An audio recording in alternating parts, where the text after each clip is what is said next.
Kay with us today kasi hindi siya pumasok. Half day lang daw ang pasok according to daddy. Ngayon, nag-decide na lang kami na bibilhin na lahat yung kailangan namin sa bahay. Dapat, saka na lang namin bilhin pag nandoon na kami.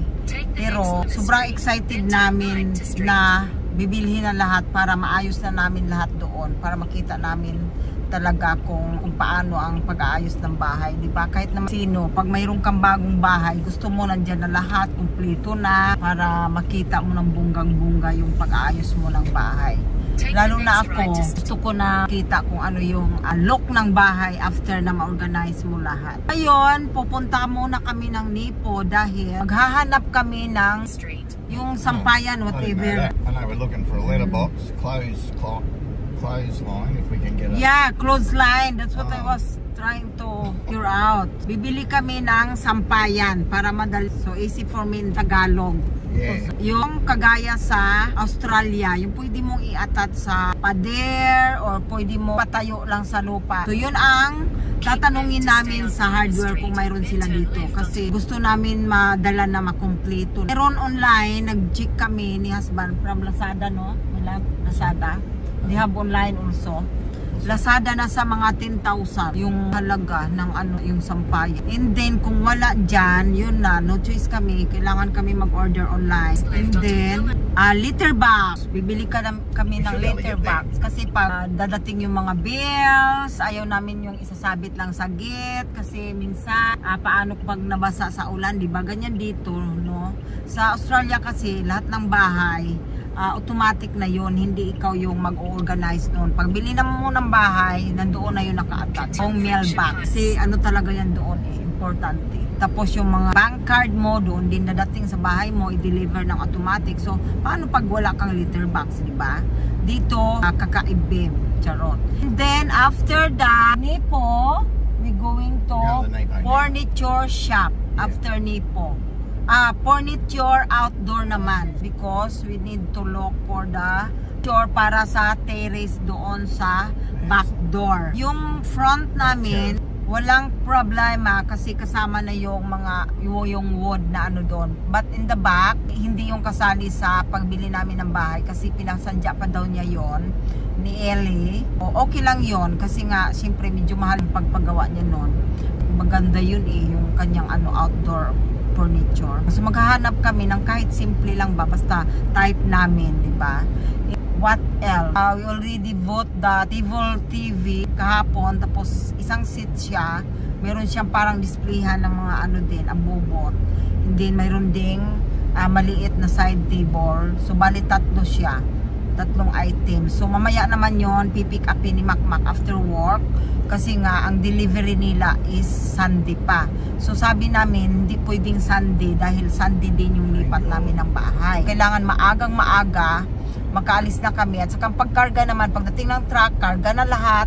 Madali lang yun. Pagpalagay na natin 1 hour. We can't wait. Yeah, pero kami ni husband, we have to leave early in the morning. Like, before 6 AM. Kailangan makadating kami doon sa bahay namin na 11:30. Then yung original owner, kailangan din nilang umalis ng maaga. Yeah, they're leaving and then the truck also, the truck they hire is gonna be there in 7 AM in the morning. Kailangan nandoon na din.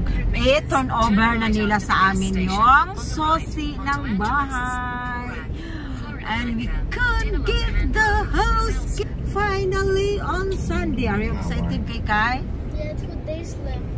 2 days left, yes. Not include today. Thursday.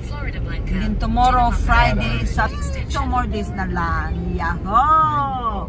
Everyone so excited na talaga. Hindi na makapaghintay. Parang nangangati na yung paa namin para kung pwede lang. Nako! Arangkada na kami doon sa bahay na magawa na namin ang mga gusto namin gawin. At saka para hindi na kami nasasakal. Kasi nga ito maliit para sa amin.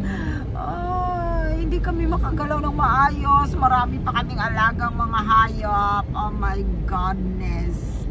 Itong bahay na ito ay talagang bunggang-bungga para sa amin. At ito yung hinahanap talaga namin.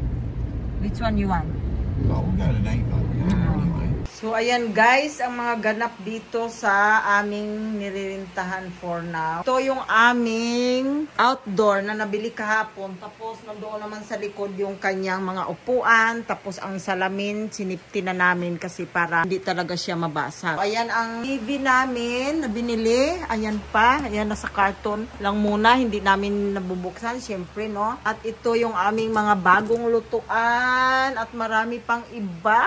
Mga naka-carton pa siya. So, doon talaga siya i-unbox pagdating namin sa bahay. At ito ang mga bagong plato. Ayan, nasa baba, mga naka-carton-carton. At ayan ang mga pang-bake. Ito yung vacuum namin sa sasakyan. Mayroon din kami mga nabiling bagong towel. At ano ba ito? Ayan, mga ibang abubo na mga need namin ikarga sa truck. Siyempre, itong aming sopa, ayan, napabago ko na yung kanyang, anong tawag nito? Cover. Kasi yung dati, nagtitiklapan na siya. Alam nyo naman dito, sasabihin sa'yo leather, pero hindi naman pala talaga siya authentic na leathers. Nagtiklapan na siya, at mabuti na lang dito sa Pinas, magagawan mo ng paraan. Ayun, pinapalitan ko siya. Nasa, ano lang, 16,000 yan, pagpapalit ng cover. So, sabi nung nagtatahi, mas maganda daw itong tela na lang para pang long last talaga siya. Long lasting. Ayan na siya. Kaso lang, iingatan mo siya sa pag may mga alagang aso kagaya namin. Dahil pag sumampa dyan, babantayan mo na hindi iihian dahil tatago sa loob. Unless kung leader kasi siya, hindi siya tatago sa ilalim. Ito siya yung match ng aming outdoor. Ayan. Diba? May pagka-yellow-yellow gana color. Ito naman ay kasama ng table ay nasa 25,000 peso. Apat na puan siya. Kasyang-kasya lang doon sa back terrace namin. Ito naman ang aming para sa TV. Ako talaga pumili nito. Pinag-ubaya na ni husband sa akin ang pagpili niyan. Sa isang seat bali siya, pwedeng maglalagay ka dyan ng mga frame, picture frame nyo, ang family. So, parang decide ko nito, ilalagay ko sa kwarto namin. We'll see, kasi baka sumikip na siya. And then ito naman, isa table din na kamats din niya. Tama yan siyang 3 seat. Mabuti na lang naka 50% off siya. Nasa na lang siya. Ang original price niya ay nasa 120,000. Dahil 50% off, kuha namin na kalahati, no?